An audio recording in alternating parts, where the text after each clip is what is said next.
Hey, I'm hoping you're having a really good day so far. This is the Loft from Lecherous Nocturne. This is like kind of a big moment for me. He's a big influence of mine. I've been trying to learn a lot of the guitar riffing that he plays, and it's half impossible in my opinion. Uh, would you like to introduce yourself a little more? Hey, what a way you've already kind of done. I really appreciate that. Thank you very much. I'm Kreishloff. I'm from the band Lecherous Nocturne. Been in the band now for going on 30 years. Next year it'll be 30 years, and yeah, that's about it, bud. I did a bit of digging already, so I didn't really want to like just bring up really common basic info you can just find on Google with single search. So I just figure I'd dive into the first question here that I had for you. Uh, Sure, would you be able to explain a quote unquote big first moment for the band, like when y'all notice any sort of attention being brought to you? sure. I'm talking like back in the day. It's a long time ago. Well, it was interesting because I moved here in the mid '90s, I think '95 or something from Minnesota, where I'm from, the Great Midwest. And one of the things I noticed instantaneously when I got here was like the scene in general just was 100%. I don't want to say better, but better. There was more players. There was a lot more musicians. So, a landmark moment for me, to be honest, was getting together with some equal minded guys and who were better players than I ever was. And that's kind of, I think you're searching for like what was the first big gig or something like that or anything like that. But, we started to get attention pretty quick around here. Nile is from here, of course, and several other awesome bands, heavy and not heavy, really whatever you want to get into. So that was probably the most monumental moment for me, was being exposed to all that, and in turn, that led to being able to play some pretty awesome shows with some much bigger bands. And Super Joint Ritual was a super killer opportunity. We did Angel Corpse, Incantation, and Christian, which is a great opportunity. And after a couple of those shows, at least local and regionally, we saw a lot more attention. Would you say when you found like those said people who took the genre a lot more serious, the music that you enjoyed a lot more serious, were you guys like practicing, working on this sort of music 5 days a week, multiple times a day, or like how did that look? Well, rehearsals back then, you kind of had to live together in the same general area. And we used to rehearse at our original drummer, his grandmother's house, because that's basically where he stayed. And there was room in the basement. And it's kind of a sick setup. His drums were there, obviously. And so every day, no. Guitar, me and my guitarist at the time, Chris Lawless, we worked almost every day. But as a band, it was pretty much only on the weekends when everybody could set the time together. But we did it Right. every weekend, and we did it. We did it for hours on end. But today's different with the video stuff like this. You're able to compose and create, and it's almost like being in the same room. But there's not. It's still there's a bit of magic that's lost in translation. But we worked hard. Long To answer your question, we worked really hard, especially Chris and I. Uh, we wanted to make a statement with our own playing, really, just to really be able to do it. We took it really seriously. So, You might have just answered my second question there. I was about to ask, like, what was a big goal that y'all set early on? So, I mean, heck, you already kind of hit that right on the head there.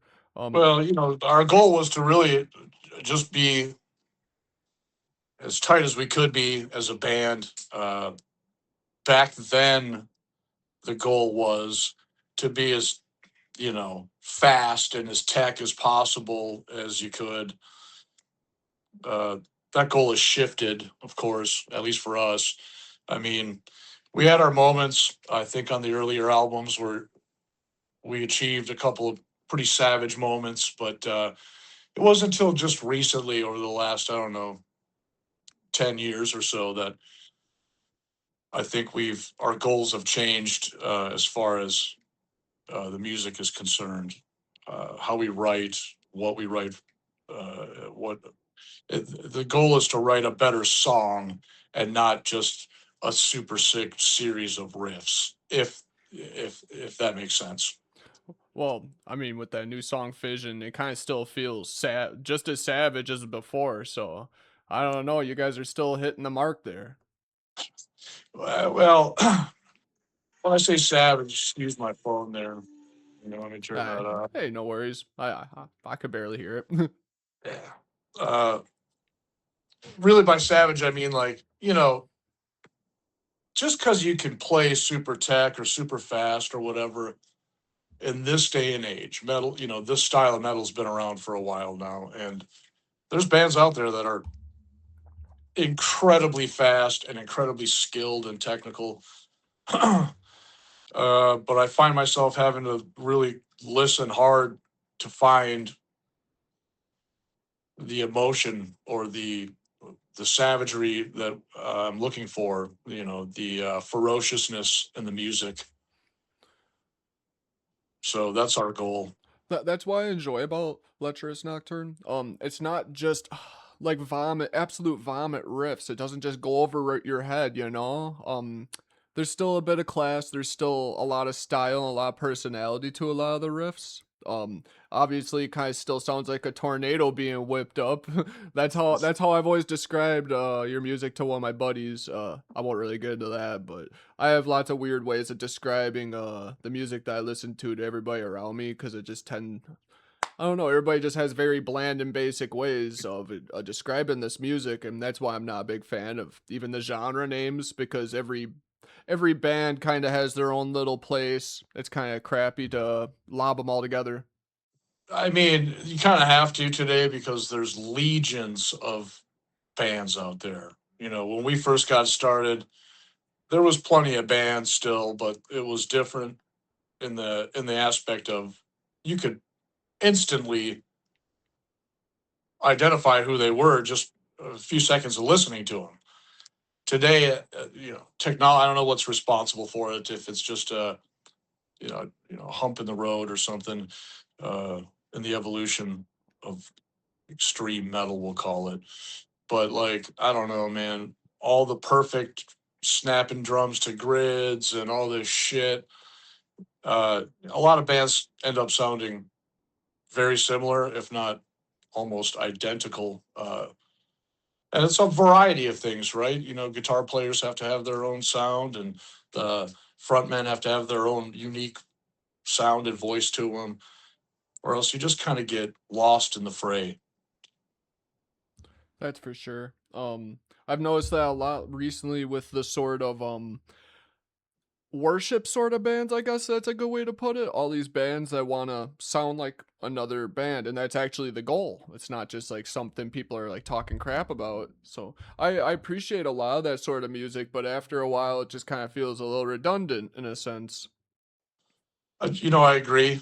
I understand like paying tribute to your favorites and things of that nature, and it's very difficult to not sound like another band or another player because Even subconsciously, writing a riff, you might accidentally you play might something you actually, heard some on the radio. and it happens a lot more than anybody wants to admit, especially us guitar players. But like when you're coming up with something truly unique, it's not. It's just a different way of phrasing these notes and whatever. That's why at the end of the day, for me personally, it boils down to like what's the feeling and emotion behind those notes and the music and the phrasing and all the things, because I could give a shit less anymore if you can blaze through a billion notes a minute or whatever. Do you tend to Death metal. care? Do you tend to care about what it feels like to play some of these riffs? Sorry for cutting you off there. No, no, that's a good question. No, unfortunately, I never really take into consideration what it's going to be like to try to perform them live or anything like that. Excuse me. But you find out quick when you go to start rehearsing. Fuck. And over the years, it's never really been an issue. But I'm getting older now. I'm 48, and I don't really feel it. You know what I mean? I don't feel like I've slowed down at all, and I really don't feel it in my hands or my. But I feel like when I'm playing parts now, just subconsciously, maybe when I'm writing, it might be on the brain because some of that stuff, while great to listen to and cool to come up with, is fucking for shit to play live. Yeah. I So get that. I can understand that. Even with some of the, I don't know, mixing and tones that's being used in studio albums nowadays, like I realize that some bands just don't play some songs live. some don't really translate to the crowd very well, and you got to experiment, of course, uh, and that happens just by doing it. But like, not every song's a banger. Not every song's a winner. It's not possible. I mean, you got to write some average or shit songs to be able to come up with some good ones. You know what I mean? And like, there's a lot of bands out there riding on a lot of their older good songs, but have recently wrote a lot of shit. Uh, Yeah. Those are the legacy bands, I'd like to sort of call them. Nothing yeah, really wrong, nothing, not trying to really hold anything against them on that. Um, Luckily some of those legacy bands have actually, I can name two of them recently who have actually released a good album, and it's just really surprising. Um, in fact, the whole Fission song situation here for Lecherous Nocturne. It feels like quite the triumphant return for the band. Like look at the discography, it feels like there's a tiny little gap going there. there's quite a gap, and to be honest, it's not that much longer than our normal gaps. We usually have about 5 years between, 3 to 5 years, but this one, all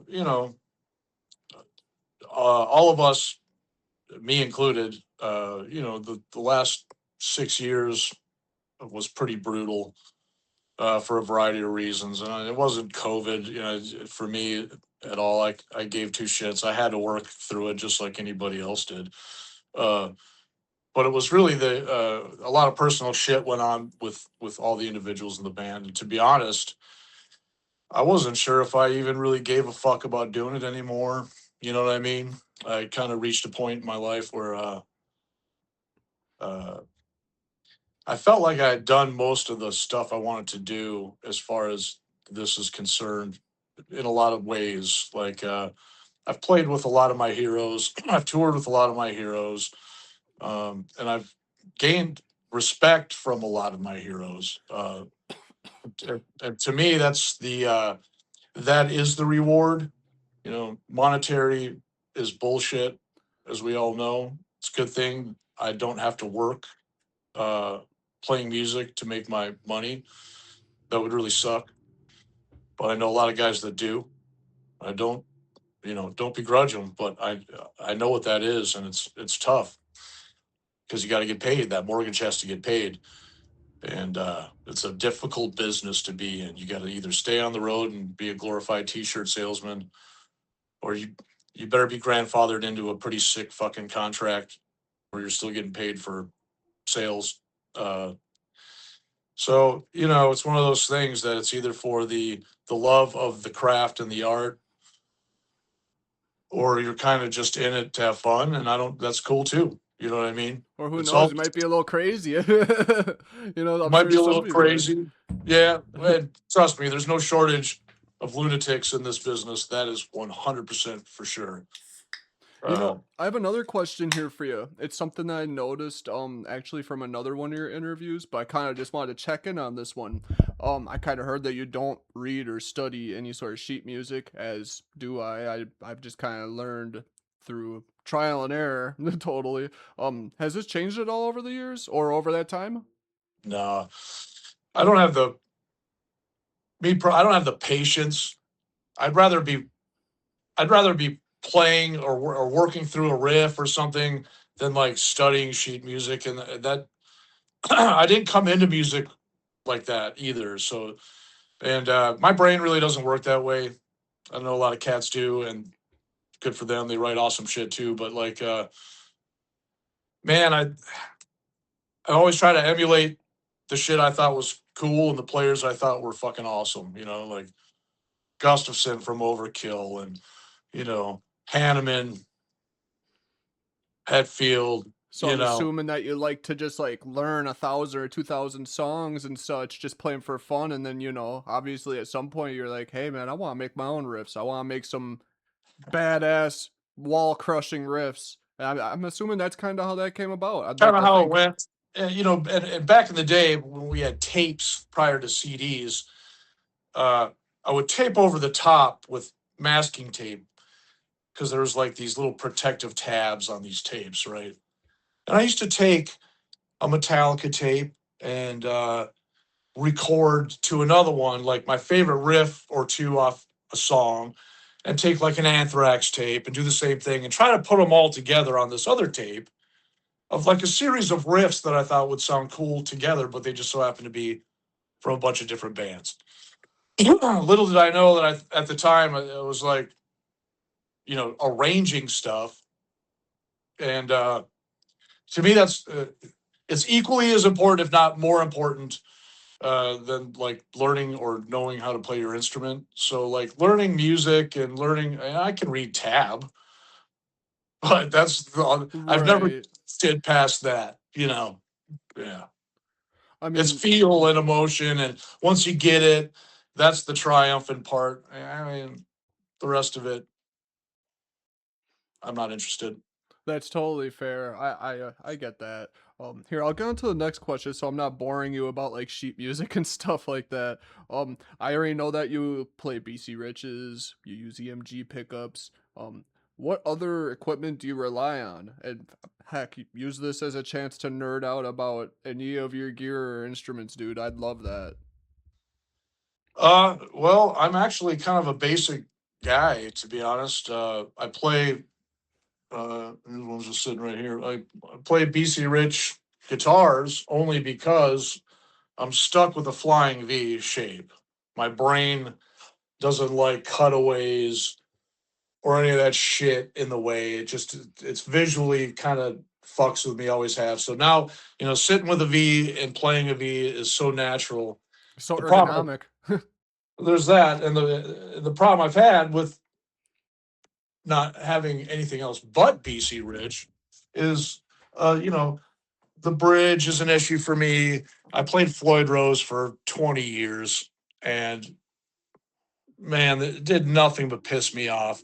Endlessly breaking strings, nonstop in and out of tune with my other guitar player, and just a lot of things. And I'm sure a lot of it's user error. You know what I mean? But I've been playing a long time, so I had the Floyd thing pretty much down, right? I think you get a fair opinion there on that. If you've been playing for 20 years, you get the right to have an opinion on what bridge you like to use on Yeah, your guitars, man, you know? right. No, at the time it was sick. I wish it was. I'd be much younger if it was only 20 years. Uh, so at the time, I needed a solution, and that's why I went with Kaler, is because there was a way to fab out my current Floyd Rose equipped guitars with something other than a hardtail. So basically, that's how I got onto Kaler, and really that's all I got is a bunch of JRVs from the fucking 90s and early 2000s, because that's when they were still good. How did you get your hands on those? Did you get them straight from BC Rich themselves, or did you end up finding them from secondhand market? One I did. One time I was endorsed with BC Rich, and they sent me a couple of guitars, and I still have one of them. It's kind of like my main. I'm trying to retire it, to be honest with you. It's just so fucking beat. I've played every tour with it. I've done every album with it. uh, so I got that from the company. This guy here, which is like I don't know if you can see in the light, but it's like a transparent black. It looks like a pillow sort of like burst. Yeah, it's like a quilt Yeah, like a kind of quilt. thing. No, that's Uh, awesome, dude. I don't think you're gonna find many guitars looking like that from BC Rich anymore. Not that doesn't look kind of, I don't know, clunky and cheesy. I'm not a big Right. fan of that pearloid looking binding shit on everything, but Right. the point is that I worked for Guitar Center for a number of years, like 12, 13 years, maybe longer. I don't know, a long time. And dude, I would scope the used inventory 3, 4 times a week looking for any. BC Rich. Oh, yeah. And finally I found one and it came in all fucked up. I won't bore you, but it was all fucked up when I got it in. But I finally found one. I, of course, jumped all over it.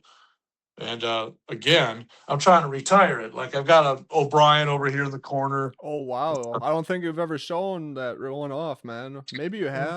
This, What? this one here, I've got the Pat, The which Pat is still kind O'Brien. of a work in progress here because I had the Kaler. Whoops, sorry, buddy. I had the Kaler installed, but it wasn't recessed into the body like it was Right. supposed to be. So you had to get And Kaler out and all that? I got Kalers on everything. Uh, really, just because everything I buy that I can play comes equipped with a Floyd Rose, and I hate them. So yeah, half of it's loyalty to Kaler because I've been with they have endorsed me now for probably 15 to 20 years, somewhere there, a long time.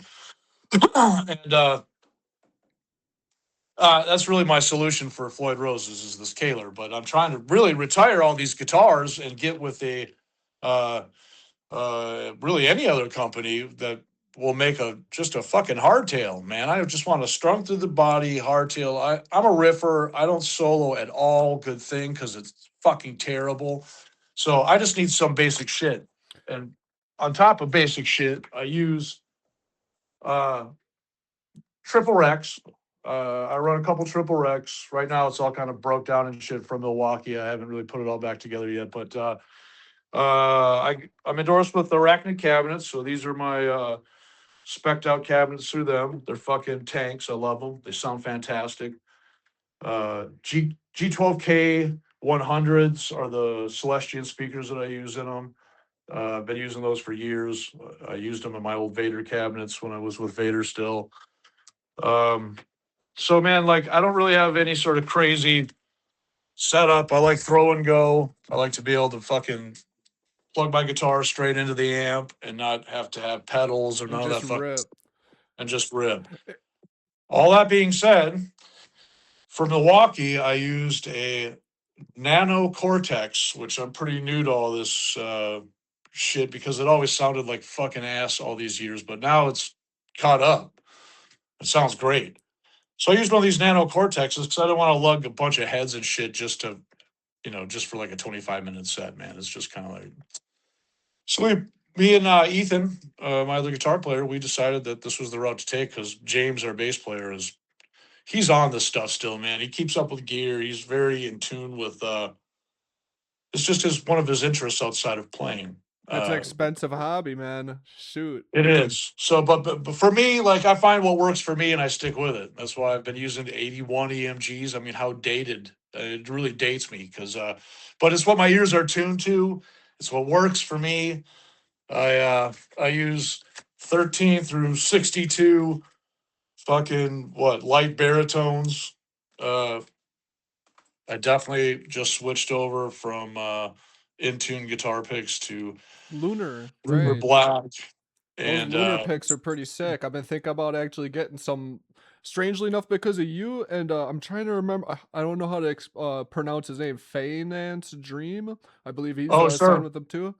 Yep. Yeah, both of Fucking you guys are like super killer shredder. guitar players, man. Well, the thing I've noticed with them is I highly encourage you to grab some. Anybody else wanting to grab some, if you're trying to get a little extra life out of your picks, I may be a kind of an exception to the rule because I'm a really heavy-handed player. That's the other reason Floyd Rose never worked for me, and I don't want to fiddle fuck around with blocking it off and all the things that I know you Just can do. knock it out of tune by playing so Just- hard. yeah. So for me, getting any sort of longevity uh, out of a guitar pick has been great because I use 2 milli guitar picks, but I burn them to dust. Like here's a graveyard from about 2 months of playing just a few months ago before I got hooked up with Lunar Black. But my graveyard now is like this big on the desk right here. So they last a lot longer. For me, they just feel a lot better in my hand and just the general playing. I guess the way I describe it is every note feels like it's more intentional than just kind of happening with these versus another pick. So, that's my 2 cents. But like I say, man, it's just all about what works for you as a player. And like for me, I just kind of stuck with that. So it's been Mesa Boogie, Celestian Speakers, and BC Rich and EMG Kaler. That's just kind of, but I don't solo, so my requirements are a little different, man. I'm like, I'm all about the riff. You know what I mean? I mean, I'm quite the same. I mean, it sounds kind of stupid of me to put it that way, but lately I'm looking to start playing with this lead guitar player who I just met online, and he freaking shreds.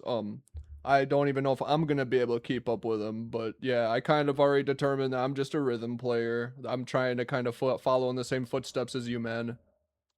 Well, I appreciate that, man. But there's something to be said about that, and it's very rewarding to play with another player who can solo very well.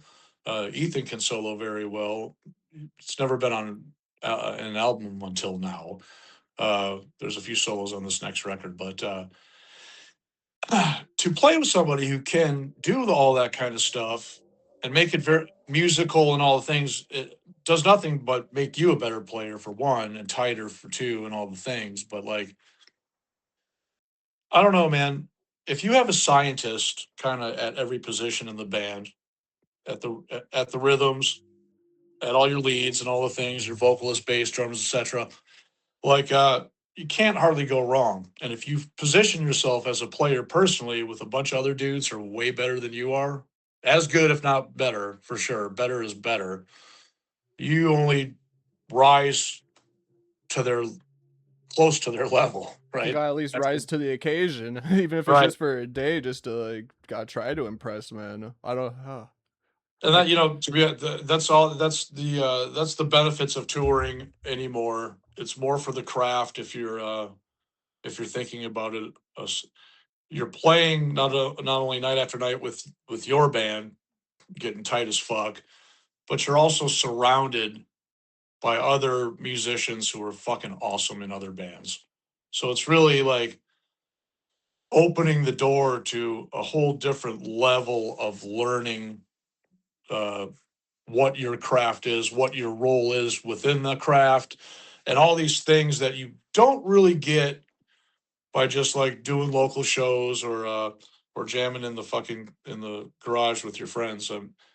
All that is just fine, but getting out there on the road is where you I think define yourself as a band. It's not where you make your money because there ain't no money in metal. That's why I'm looking to get a better job, honestly. Like, I'm so into this, and there's not really much else for me to do. I've just come to realize I don't mind dropping a bunch of money into just trying to. It's not even about making something of this, it's just more enjoying playing live. I just want to get good at playing live, have some really good equipment, enjoy being around the dudes who I'm doing it with. Nothing else really matters. Maybe the beers at the end of the Yeah. night. Look, it's all that's all these are all elements of the craft, right? Like having good gear or a baseline level of professional gear, whatever you like, whatever works best for the player. There's there's a good feeling in that. It makes you play better because you can hear yourself better, you sound better to yourself. All these things make you a better player. uh, some guys have gear acquisition syndrome, and that's cool. They like to collect shit, man. But like, if you find something quality that works for you, whether it's $500 or $5,000, I guess it doesn't really matter because none of my gear, with the exception of maybe my heads, was insane expensive. Uh, and even the heads weren't because I got them when I still worked at Guitar Center, so I was able to get shit for next to nothing. But like even off the shelf, these guitars in the day were maybe like $800 total. I Hmm. think maybe. Maybe that's pushing it. It might have been like $500. Yeah, it feels Six like stuff went out. up in price, man. I've when I check for that same exact gear online, it feels like it's pushing a couple grand now. It is now. Some of the shit, like the O'Brien, was $2,200. Man, get out of here. To be honest, that does feel a little cheap for what I expected it to be. Have you seen that like Rutan model or like the handcrafted one online? I wonder what's up Well, with that really. and it's handcrafted for one, and for two, Rutan. Nothing against Pat, but Rutan kind of commands a little bit more of the market share than Mr. O'Brien. So his guitar is going to be worth a little bit more, allegedly. Uh, to me, I don't even like playing Pat's guitar like in a live setting or anything like that because I feel like I'm kind of being a poser playing someone else's custom instrument. However, it's the only one that fit my criteria 95%. All I had to do was put the Kaler on it. I don't need neck pickups. I don't know that shit. It only has the one pickup, all the things, three aside headstock, 25.5 inch scale, ebony, all the shit. And it looks pretty cool. But man, it's Pat's guitar. You know what I mean? Right. Like, I totally understand what you're saying there. And yeah. I wanted to convey into this too. I noticed that BC Rich has kind of just been on the silent side for the last couple of years, but I'd hoping, just really hoping it would be sick to see a special edition for you be made where like you could have your own specs and all that. I could see it happening if they were to actually become active again. Like I don't see why it couldn't really happen. I mean, to be honest, they're already tooled for it. They basically just build me Pat's guitar in a different color with a Kaler on it. They already have it. I'm ready to go with that. Or a string through with a hardtail. I think you mentioned you wanted that. I'd much rather have that, to be honest, because man, I gut the Kalers. They're locked in place. I take the springs off of them. Yeah, if There's they no there's no using it. It's just a solid bridge. yeah, if they But gave like you the chance, dude, like you should definitely try reach for that. I'd say go for every last little spec. I I would would. jump on it. That's for sure. I would jump all over it. But I don't know, man. It's increasingly more difficult to be a guitar manufacturer these days, and I'm not sure BC Rich has stayed on the cutting edge of the business, and Social hence media definitely not. I'll say that. social media has been a fucking a laugh, and so was ours for a number of years. It's not my thing, and none of the guys really give a fuck. So I hire it out, to somebody who knows what they're doing, and it's made a tremendous impact. So that's literally how easy it is anymore. So BC Rich has Yeah, no it's a good excuse for, point. yeah, they got no excuse for no internet presence.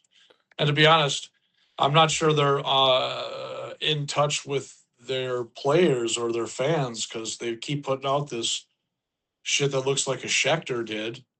Nothing against Schecter, but they had their own look, and it was always with that perloid, plasticky looking fucking binding. I just think personally it looks gaudy on most guitars. It looks good on some, but like not every damn thing you do. Yeah, the word gaudy, that's the exact word I would have used for it. Tacky and gaudy, but I don't know, to Yeah, each their own, man, one man's totally. trash is another man's treasure, so I won't knock it. 100%. And I'm no one to fucking, I talk a lot of shit about like Floyd Rose and a lot of other things because it's mostly ribbing my friends. They know where I stand on it all, and we like to talk a lot of shit. But I got nothing against anybody who's a user of a piece of gear and enjoys using it and is very proficient with it. It's got its place, just like anything else. It's just not for me. Uh, but man, like as far to wrap up your gear question, it's pretty basic, and it's been the same for fucking 30 years, man. So it's just what works for me. Hell yeah, man. Well, we'll wrap that up then. Here's a funny one. Could you give me your worst tale about being on tour? Like, is there like anything like awfully particular, like McDonald's bathroom story or whatever? Any bus Yeah. stories? Well, there's a litany of stories that I could tell, but a few or one or two that stick out the most are always the ones when got a gun pointed in my fucking face.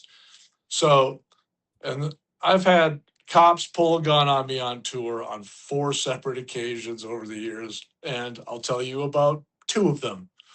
One was me and my original vocalist Jason Hohenstein pulled over at some fucking gas station in Detroit. Didn't want fucking gas station food again, so we walked to the Domino's pizza place, and they locked the door in our face. Literally, they looked us in the eye and locked the fucking door. So we're like, okay, fuck you, and walked across the street to McDonald's and walked through the drive-through.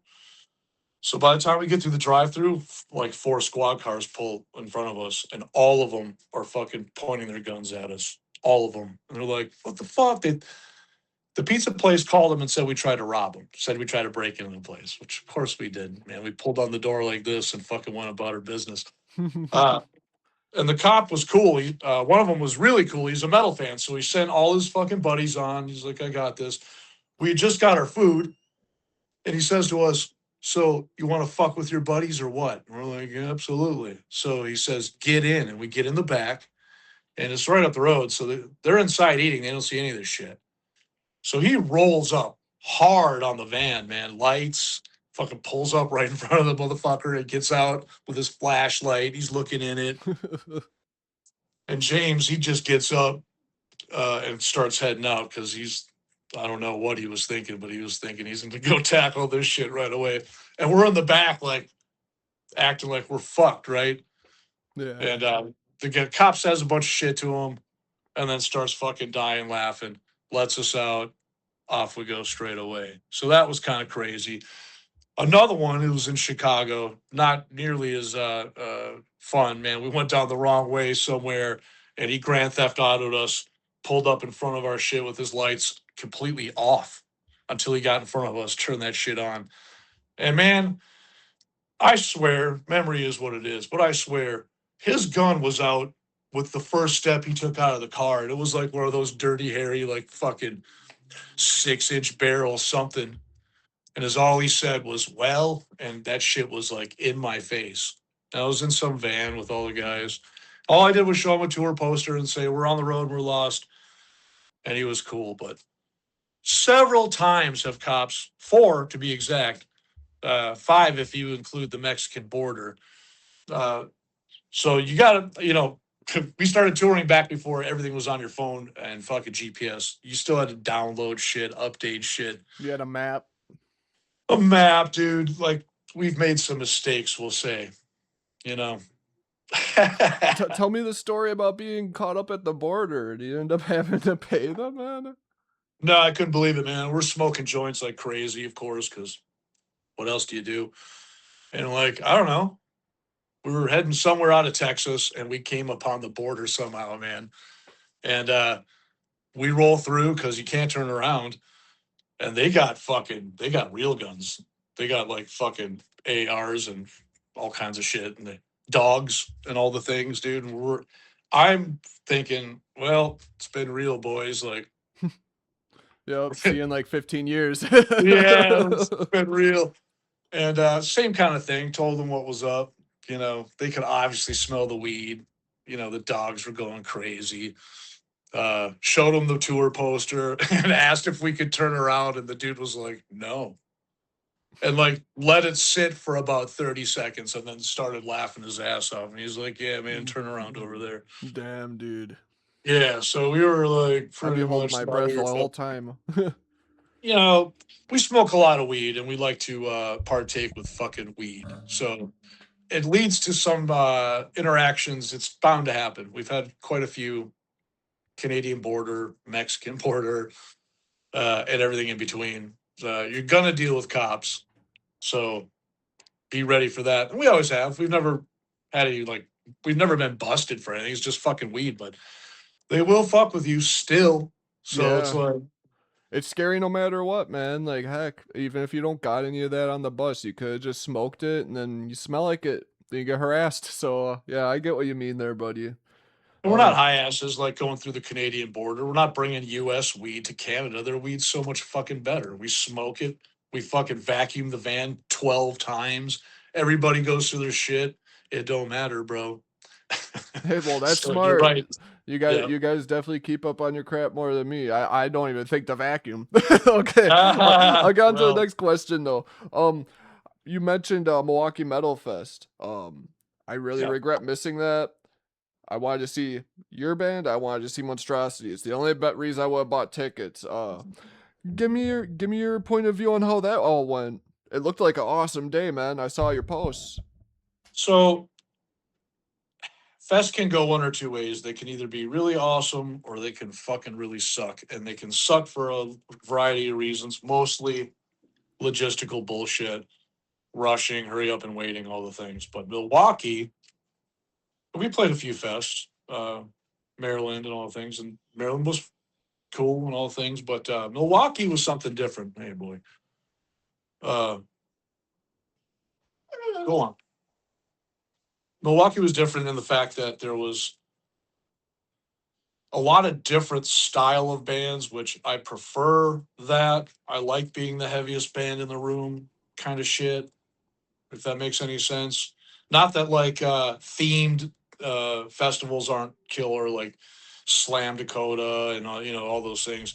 But like I get kind of toasted on the same style after a few bands, man. Like, and I think the average fan does too. And when you got a big package that's got bands from Ministry and Napalm Death to us and Monstrosity and fucking a bunch of bands, bro.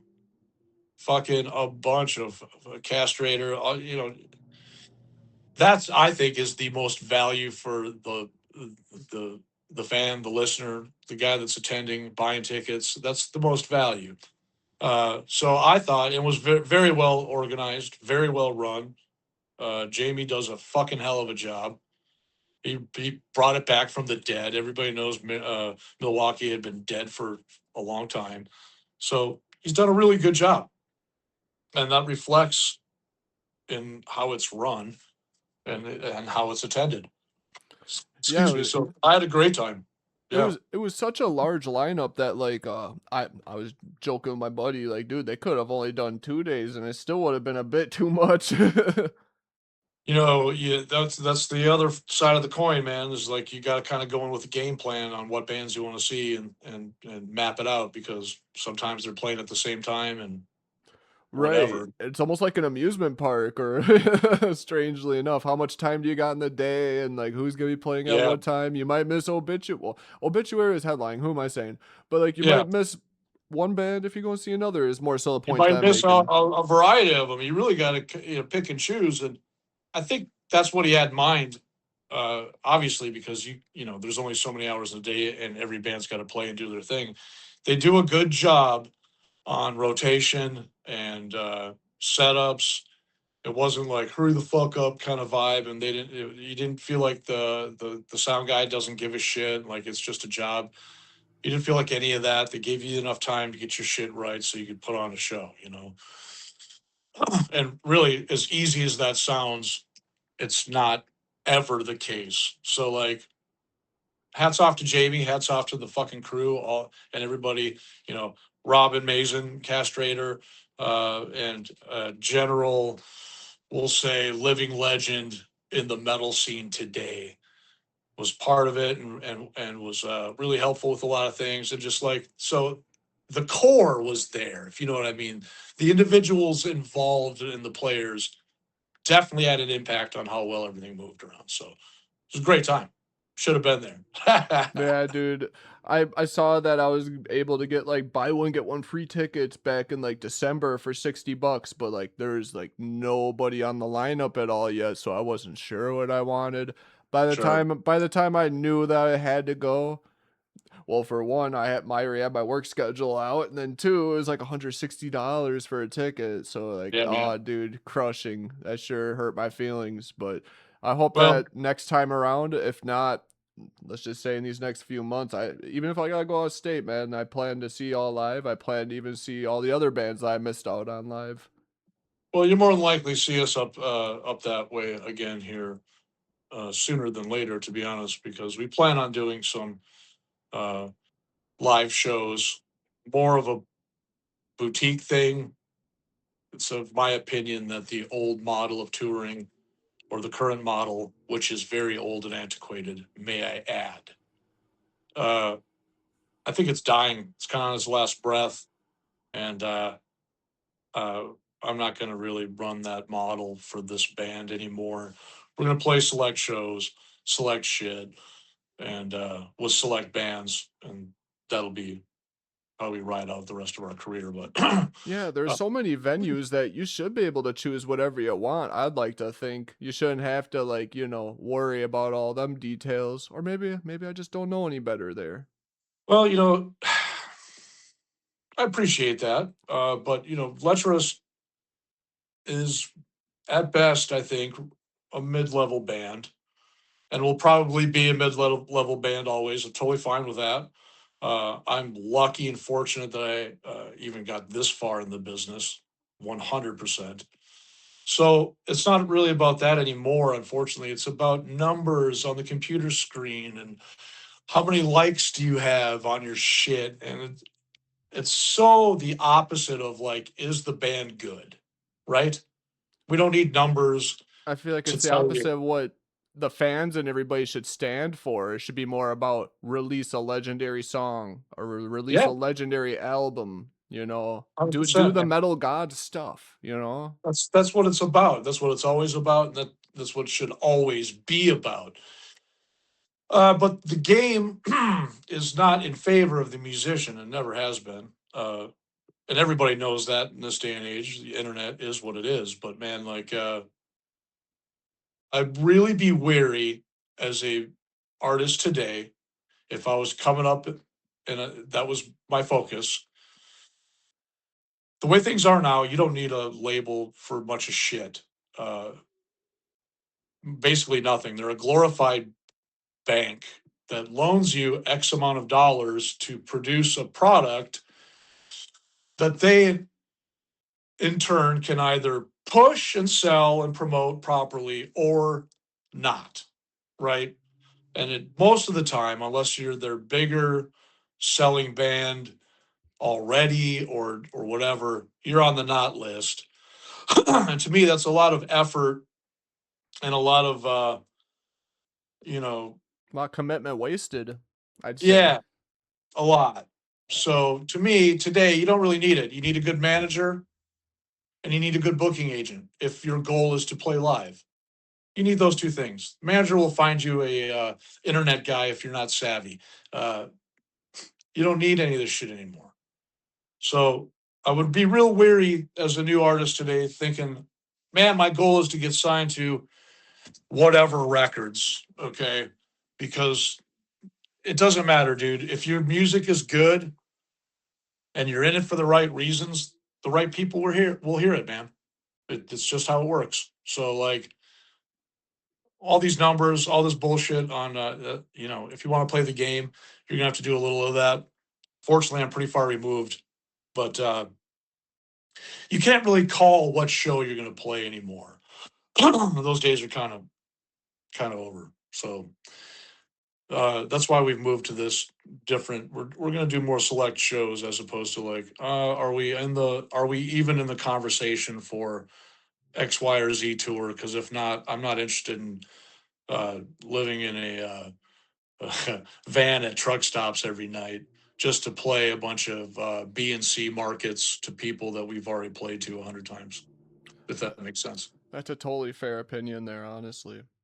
And Yeah. to continue this, to be honest, you're kind of answering a lot of this for this final question I had. But I'm gonna see if I can get more out of you out of this. Is there any tips that you would like have for anybody who are trying to do live death metal shows or trying to put a band together, trying to do anything of this sort? What would be like some of the best advice you got? Best advice I would say is less is more. The music is inherently technical and hard to do. Focus on writing good songs. Don't focus on just being the best guitar player you can be, because who gives a shit, right? How many Yngwie Malmsteen records do you sit around and listen to? That's a damn good point. I sit there and watch him live more so than often on YouTube just for the, I don't know, the Yeah, intrigue. so you can see somebody do the thing. Focus more on writing good music. Don't worry about signing to labels. Go out and play shows on your own terms. Bring fucking punk rock and attitude back to fucking metal. The attitude should be, if you don't like it, fuck you. If you don't like Dave Mustaine because he's kind of a jerk off, doesn't mean you don't have to like Megadeth. You know what I'm saying? So, like, fuck you, and the attitude needs to be thoroughly re-injected back into the scene, the music, the vibe, the feel, everybody's attitude going into it. If you do those things, in my humble opinion, you'll be a success in whatever caliber that you see that as. Or at the very least, just feel like a success because who cares about what other people think, man? No one should give a fuck, man. Live your life. Uh, Commit to the riff. It will guide you. Once you've made that commitment, it's outside of you.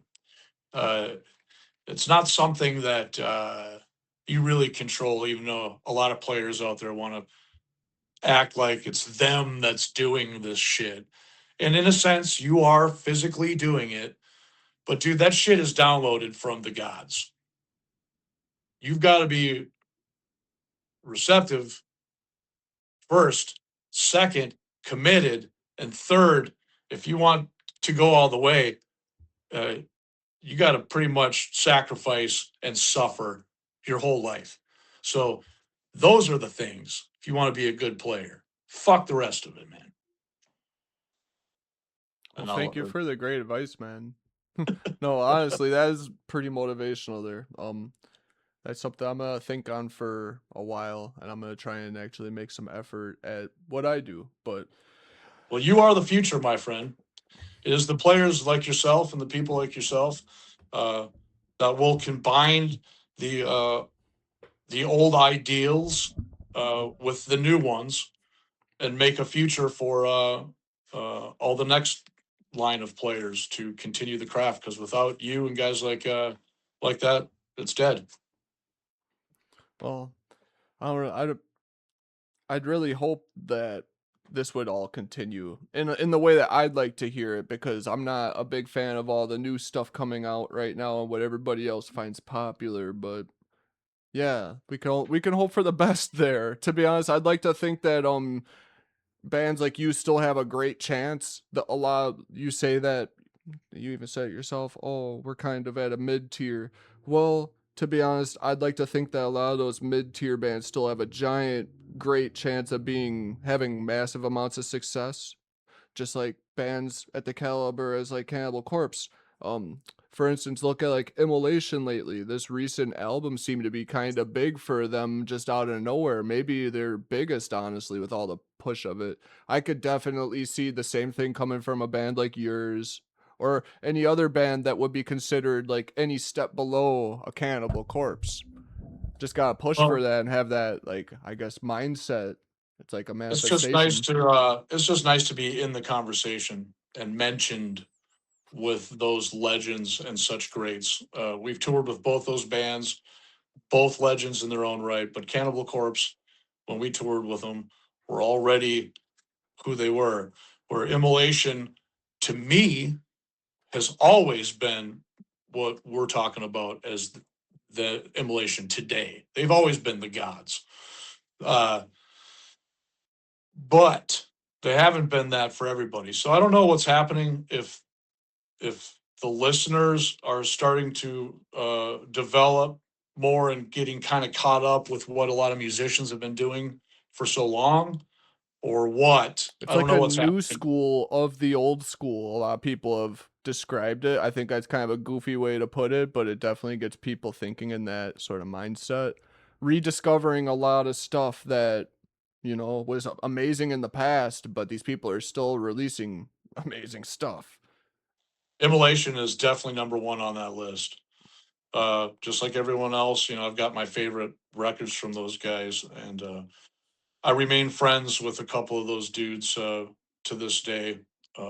So I'm just like I say, I'm just honored to be in the conversation. You know what I mean? That's what it's all about for me. So uh, we're going to continue to do what we do, and if we get the same sort of push or attention that those bands get, that's great. But if not, long after I'm dead and gone, these albums will be around. Maybe they'll inspire somebody in the future. Hell yeah, man. That's the sort of attitude I love to hear, honestly. Um, it's been great talking with you, man. I think I'm gonna cut this off here really soon. It's been about an hour. Um, Okay, it was fucking perfect. fantastic talking with you, man. The master Hey, of the man, I grind, the appreciate master of you. the riff. I really appreciate you reaching out and you know, such a claim. I appreciate that a lot. Um, so carry on, man. You got good questions. You're a good host. I don't know if this is something that you plan on continuing to do, but carry on, dude. And I've Oh, watched some of your videos. You're a fucking killer player. So keep playing and all the things, bro. I appreciate you. I might as well kind of stumble into talking about this now since you asked. Yeah, I just do sort of covers. I plan on making my own sort of music in the future. Not trying to take it awfully too serious at the moment, but I've been trying to dip my fingers in other stuff here, like doing interviews, just getting concert footage and stuff. I'm just it's all I really love to do, man. So I just figured I'd put Hey, myself into it. Try and you put got the myself right into it. personality, man. Put your feelers out in every direction and see what sticks. I think Right. you're definitely cut out for it, man. So good job. I appreciate it. Thank you, man. Well, I hope you have a great day, man. You too, brother. All We'll right. talk soon. Have a good Talk one, bro. soon. Take care, brother. Late. Late.